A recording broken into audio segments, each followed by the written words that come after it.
చూస్తున్నాం. మాజీ సీఎం కేసీఆర్ సంచలన నిర్ణయం తీసుకున్నారు.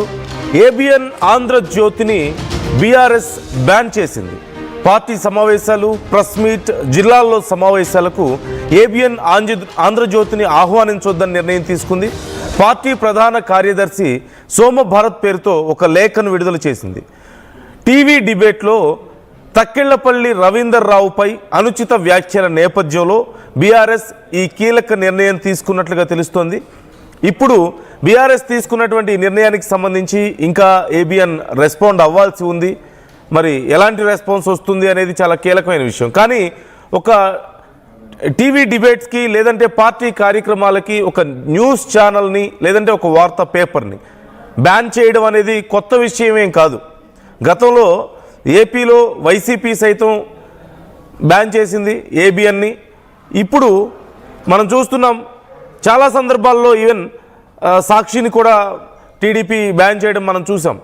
ఇక్కడ తెలంగాణలో బీఆర్ఎస్ ప్రభుత్వం వచ్చిన కొత్తలో, అప్పటి టీఆర్ఎస్ ప్రభుత్వం వచ్చిన కొత్తలో కూడా ఏబిఎన్పై ఇలాంటి చర్యలే తీసుకున్నారు. ఏబిఎన్ని పూర్తిగా అప్పుడు కేసులుగా వేయడం కానీ లేదంటే ప్రసారాలు నిలిపివేయడం లాంటివి మనం చూసాం. ఇప్పుడు మరొకసారి ఏబిఎన్ని బ్యాన్ చేస్తూ కేసీఆర్ నిర్ణయం తీసుకున్నారు. డీటెయిల్స్ తెలుసుకుందాం. మధు జాయిన్ అవుతున్నారు, మా ప్రతినిధి. మధు, టీవీ డిబేట్లో తక్కిళ్లపల్లి మీద అనుచిత వ్యాఖ్యల నేపథ్యంలో బీఆర్ఎస్ ఈ నిర్ణయం తీసుకున్నట్లుగా తెలుస్తోంది. అంత వివాదాస్పదమైన సందర్భం ఏంటి? ఏం జరిగింది అసలు? బీఆర్ఎస్ నిర్ణయం మీద ఏబిఎన్ నుంచి ఏదైనా రెస్పాన్స్ వచ్చిందా?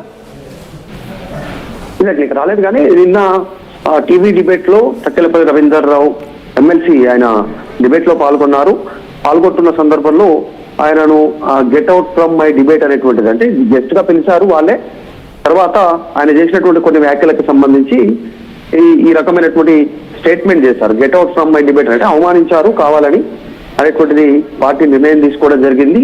దానికి సంబంధించి ఒక ప్రకటన విడుదల చేసింది. ఇప్పటి నుంచి బీఆర్ఎస్ పార్టీకి సంబంధించినటువంటి ప్రెస్ కాన్ఫరెన్స్లకు కానీ సమావేశాలకు కానీ జిల్లాల్లో కూడా వారి టీవీ డిబేట్ లో కూడా వెళ్ళొద్దు, దాంతోపాటు వాళ్ళను పూర్తిగా నిషేధిస్తూ నిర్ణయం తీసుకోవడం జరిగింది. కావాలని తెలంగాణకు సంబంధించినటువంటి వ్యక్తులను అవమానిస్తా ఉన్నారు. మొదటి నుంచి కూడా గతంలో కూడా ఏబిఎన్ ఆంధ్రజ్యోతి తెలంగాణ వచ్చినటువంటి మొదటి సందర్భంలో కొన్ని డెరగేటరీ కామెంట్స్ ప్రచురించారు. అందులో భాగంగా అప్పుడు బ్యాన్ చేశారు. మళ్ళీ ఇప్పుడు బీఆర్ఎస్ పార్టీ అయితే నిర్ణయం తీసుకుంది. ఇప్పటి నుంచి వాళ్ళు బీఆర్ఎస్ పార్టీకి సంబంధించినటువంటి కార్యక్రమాలకు హాజరు కావద్దు అనేటువంటి ఒక స్టేట్మెంట్ విడుదల చేశారు. ఇంకా అక్కడ నుంచి ఎలాంటి రిప్లై అయితే రాలేదు, కానీ ప్రస్తుతానికి మాత్రం అన్ని రకాలకు సంబంధించినటువంటి సమావేశాలకు అయితే రావద్దు అనేటువంటిది ఆ చర్చల్లో పాల్గొనొద్దు బీఆర్ఎస్ సంబంధించిన నాయకులు కూడా అనేటువంటి ఒక ప్రకటన అయితే జారీ చేశారు.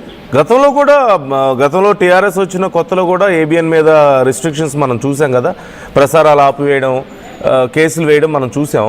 మళ్ళీ ఇప్పుడు పూర్తిగా ఏబిఎన్ బ్యాన్ చేసింది బీఆర్ఎస్ పార్టీ. సో వరుసగా ఎందుకో బీఆర్ఎస్ లేదంటే అప్పుడు టీఆర్ఎస్ ఇప్పుడు బీఆర్ఎస్తో కొంత ఏబిఎన్కి ఈ గ్యాప్ కంటిన్యూ అవుతూనే వస్తున్నట్లుంది కదా?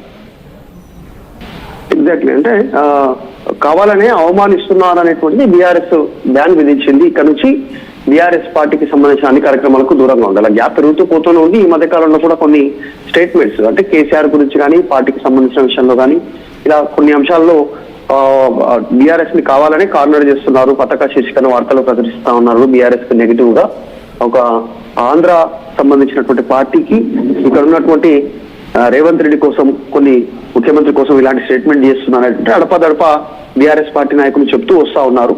ఈ రోజు అయితే బ్యాన్ చేశారు. వెంటనే ఎవరైతే టీవీ డిబేట్ లో ప్రస్తుతం హోస్ట్ చేస్తారో వెంకటకృష్ణ క్షమాపణలు చెప్పాలి బీఆర్ఎస్ పార్టీకి, తక్కెళ్లపల్లి రవీందర్ రావుకు వెంటనే అనేటువంటి ఒక డిమాండ్ చేస్తా ఉన్నారు. మాట్లాడుతున్న సందర్భంలోనే లైవ్ లో ఉండగానే get out from my debate అనేటువంటి స్టేట్మెంట్ కావాలని అవమానించినట్టుగా బీఆర్ఎస్ భావిస్తా ఉంది. Right. Thank you Madhu, thanks for the details.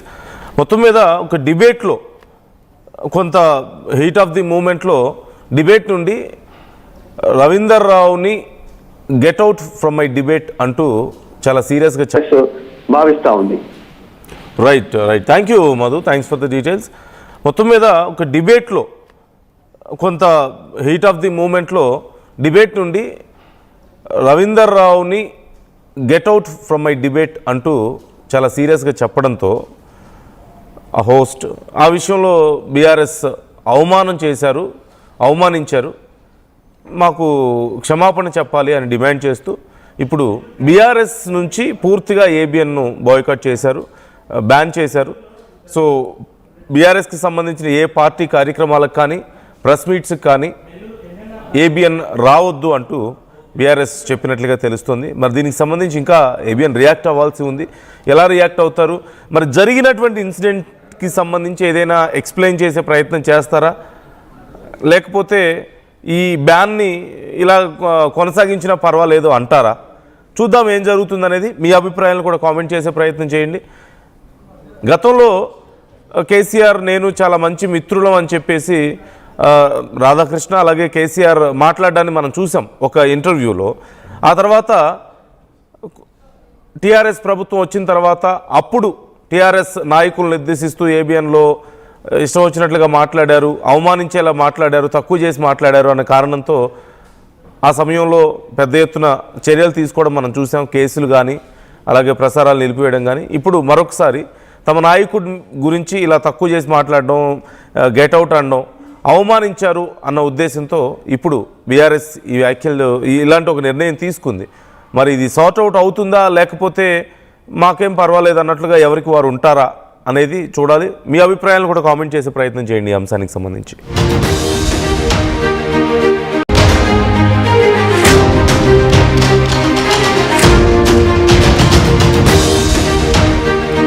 Breaking news చూస్తున్నాం. మాజీ సీఎం కేసీఆర్ సంచలన నిర్ణయం తీసుకున్నారు.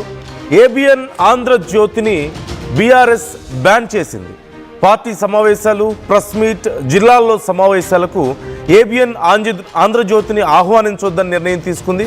పార్టీ ప్రధాన కార్యదర్శి సోమభారత్ పేరుతో ఒక లేఖను విడుదల చేసింది. టీవీ డిబేట్లో తక్కెళ్లపల్లి రవీందర్ రావుపై అనుచిత వ్యాఖ్యల నేపథ్యంలో